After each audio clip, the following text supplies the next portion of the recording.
This is DMG and welcome to 7DSystem, and in this video we're going to further the rules information for 7DSystem with more on skill checks. We can talk about triggered skill checks, assisted skill checks, and complementary skill checks.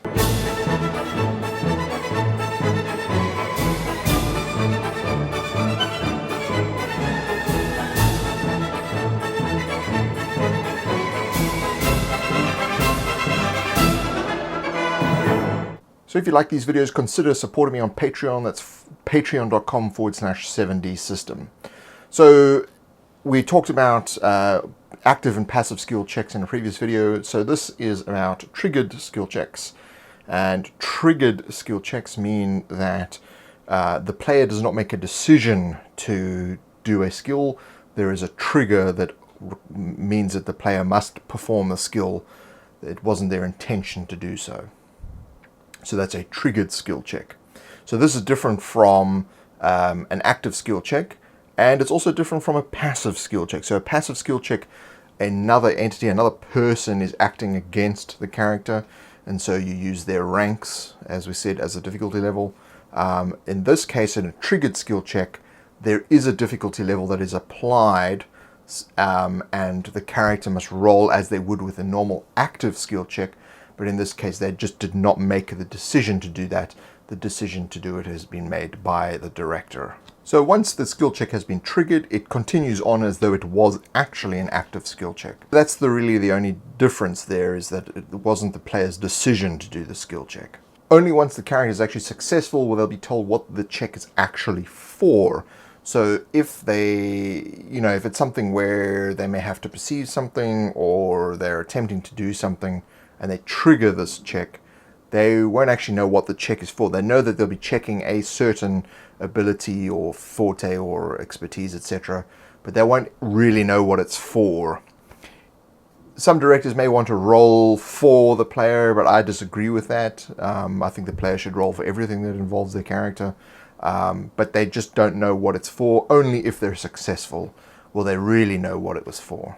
So the only way that the character would find out what the skill check was for if they failed is if the failure had a negative consequence towards the character themselves. So then we have assisted skill checks. Now assisted skill checks are basically two characters or three characters attempting to perform a function.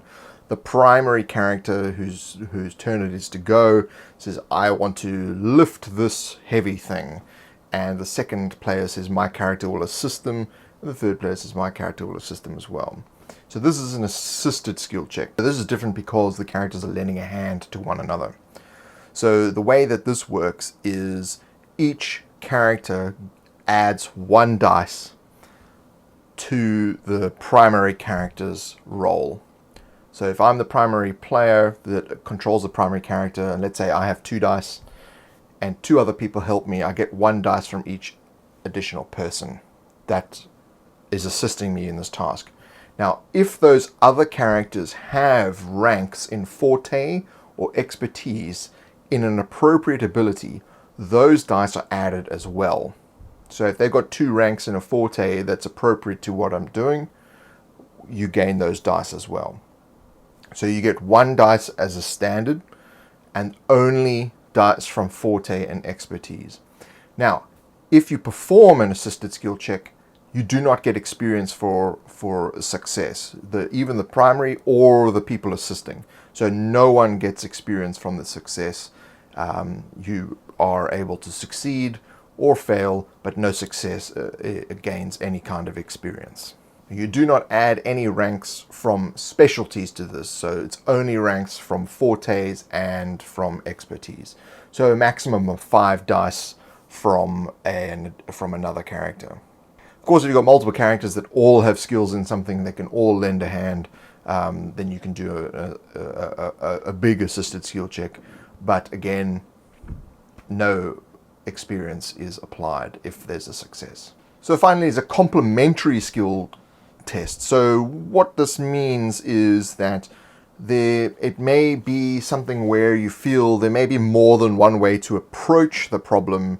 You may want to use more than one skill. So another skill may be complementary to the primary skill that you're going to use. So what the player has to do is the player has to decide what the primary skill is, and you first check on the secondary and tertiary skills before actually doing the test on the primary skill itself. Now, if you succeed on the secondary and tertiary skills, you reduce the difficulty level down by 1 level. So for instance, if something was difficulty 5 and you roll on a separate skill, let's say you want to think about it more, so you do a mental check first. So you succeed on a mental check on difficulty 5. You're rolling d10s.